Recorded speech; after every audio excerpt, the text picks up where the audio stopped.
It's 1350 and Ibn Battuta is taking a well-deserved break after the Black Death brought an abrupt end to his holy war against the Spanish king Alfonso XI.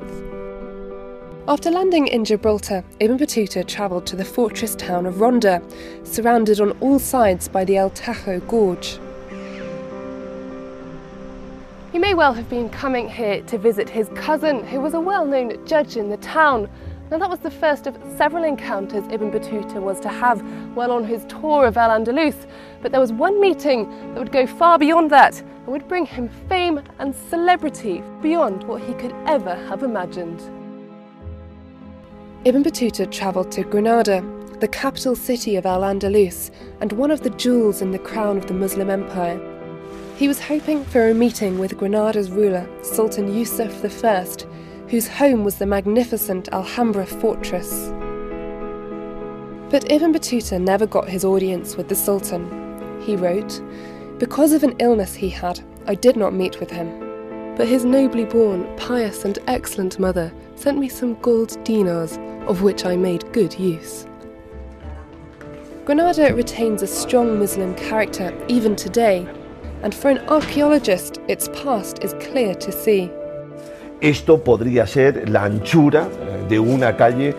The alley we're standing in right now is one of the streets that's been preserved from the Muslim period. You can see from how narrow it is that it's from the time of Al-Andalus, before the Castilians recaptured Granada in 1492. And right here you can see this widening, which indicates the efforts that the Christian authorities made in the city to widen all the streets. Para ir haciendo calles más amplias. And the Christian authorities weren't just making the streets wider, they also had to rid the town of all its mosques.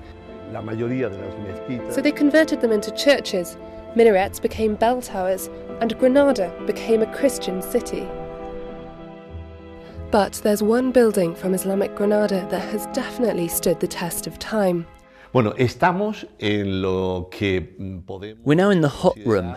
This was the hottest room of the whole bathhouse. There used to be a wall here to separate the room from the oven, which produced the heat. This is pretty much the only perfectly preserved bathhouse in the whole country, the Granada Banuelo. So what kind of people would have been coming here and making use of these baths? This building was open to all, to whoever wanted to make use of it. But you would imagine that the elites, the aristocracy, wouldn't come to a place like this. They would have had their own private bathhouses in their palaces. Porque tenían baños en sus propios palacios. This bathhouse is practically unchanged since Ibn Battuta visited Granada. But as a man who was fond of life's luxuries, he probably never set foot in it. When Ibn Battuta arrived in Granada, he once again stayed with one of his lawyer friends, this time an eminent jurist named Ibn Asim. And it was in a courtyard much like this one, where he sat for 2 days and 1 night and regaled the household with extraordinary tales of adventures from far-off lands and about exotic people. But there was one man present at this epic storytelling session, and it was he who was hanging on Ibn Battuta's every word. Ibn Juzay was fascinated by Ibn Battuta's stories and copied down the names of people he'd met on his travels. They hit it off, and 5 years later they met in Fez to write a book together.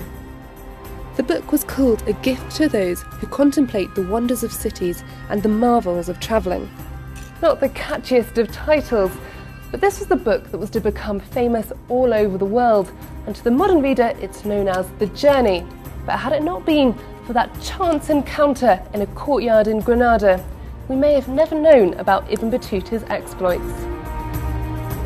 It is obvious to anyone of intelligence that he is the traveller of the age, and if anyone were to call him the traveller of the entire Muslim community, he would not exaggerate. Ibn Juzay's prediction was not wrong. Ibn Battuta's exploits have been captivating readers ever since, and his legacy lives on today.